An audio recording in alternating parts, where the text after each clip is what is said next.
Hello everybody and welcome back for the second Advent Seedling. And my name is Stefanie Bieber. I'm a harp player and harp teacher from Frankfurt in Germany. And I have specialized in free play on the harp, especially on teaching free play and intuitive playing on the harp. What does not mean that I don't like to play pieces, but I try to look at music as a language that we can learn to speak freely and not only read very precious poems that other people have written in that language.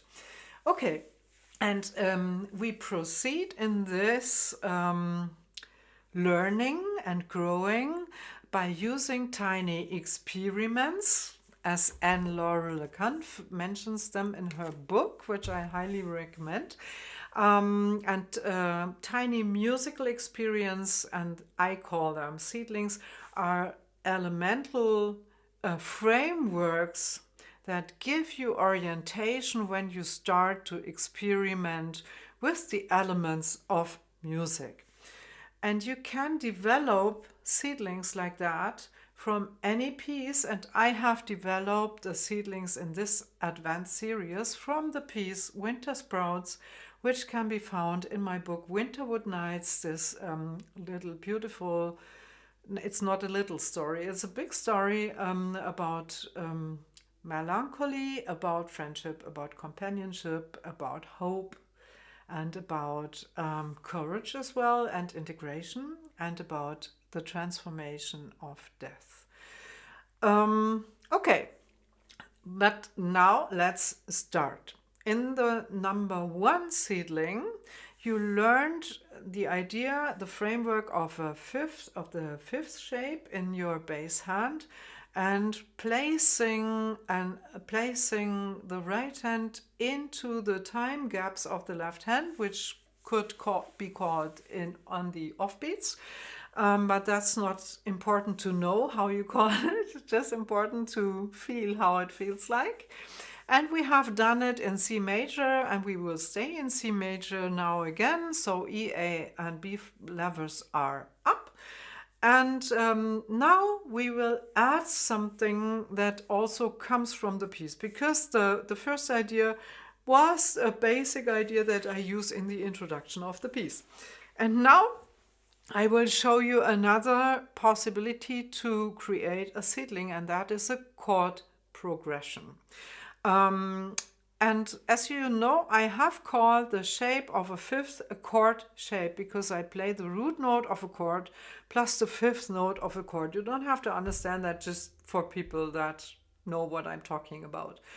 And now we can shift this shape to other positions. And what we get then is a chord progression. That means a row of chords that follow each other. And this chord progression that you will meet in the piece, if you ever want to play the piece, can order it in my shop on my English Ko-fi page, is I start on C, and then I move down to F. So I jump over 3 strings. Look, from C, I jump over 3 strings and go to F. And then I move up a string and play the shape on G. And then I jump over 2 strings up again to C. And that's the chord progression. And when I repeat the chord progression, I start again with C. So I have 2 times C. Like this. And now start on C again. And now before we go into playing something with the right hand, I have another idea for you, and that means sing. Oh God, I can hear some people sighing, oh my God, I cannot sing. Okay, if you cannot sing or if you don't like to sing, just wait a minute, because I will go into what we can play with the right hand after I introduce you to the idea of singing. And please give it a try, because our voice has the deepest connection to our musical intuition. Our voice does not need to read any notes. Just give it a try to, while you play this chord progression again and again, just sing along anything and use fantasy syllables. I will give you an example. Like no Syrie and no Vedandea and ora deo la de da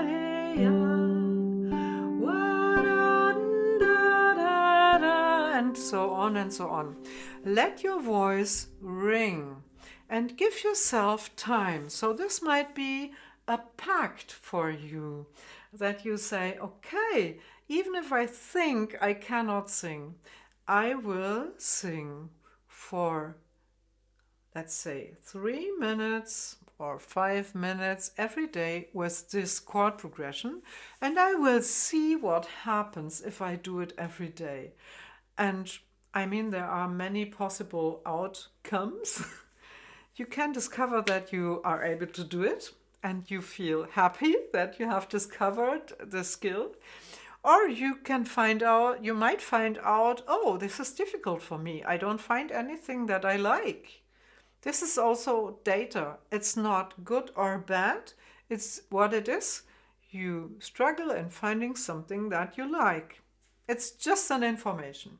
And maybe you find out that after 2 or 3 days, you find more than at day 1. This is also information. And then, yeah, take it as it is. Okay, but now for people that don't like to sing, and for people that like to sing as well, what can we play with our upper hand?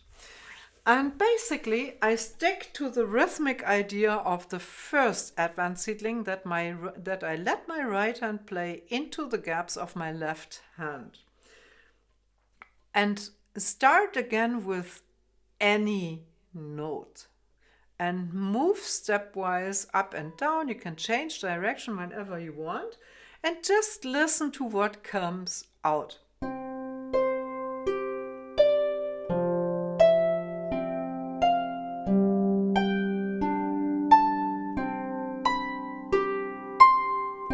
Now I'm just playing a scale. I think a scale is not so exciting, but it's interesting to see that somehow it works. Now I'm changing directions.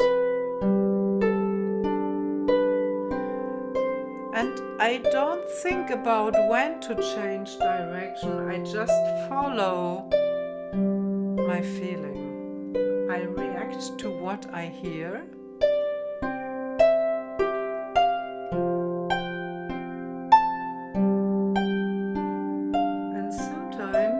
Intuition guides me, and sometimes it's coincidence. And I'm collecting data.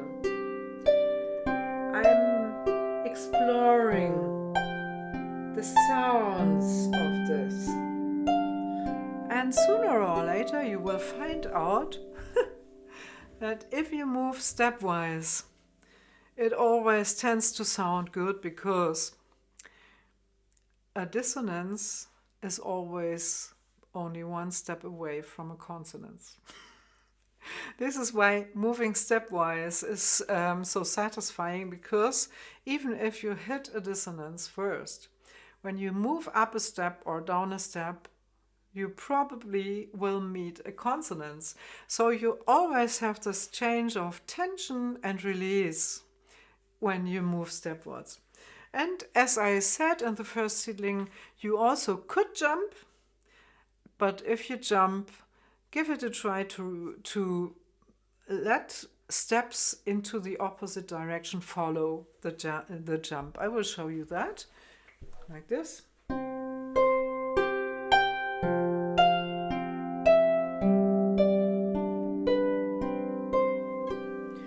Of course, there are pieces, like a very famous, that don't follow this rule, like, you know, this.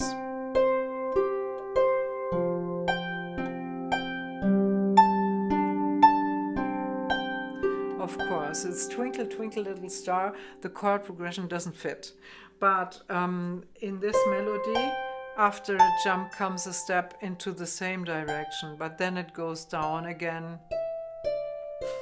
So if you examine pieces, melodies that you know, you probably will find this idea of moving stepwise quite often.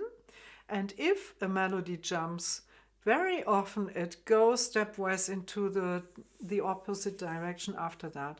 That's a melody forming rule if you want to, if you are looking for rules. But you can discover it by experimenting with these ideas. Instead of playing a given thing and understanding the theory behind it by getting the information. It's much more fun to experiment and to find out rules by experimenting. So this was my idea for the second seedling. And I hope to see you again in a week. Make your pact to maybe sit down for 5 minutes every day for the next week and see what happens. And even if you don't stick to your plan and you don't play 5 minutes a day, this is also an information because then something else was more important in your life. Okay, see you next time. Have fun by exploring, and I will show you something new next time.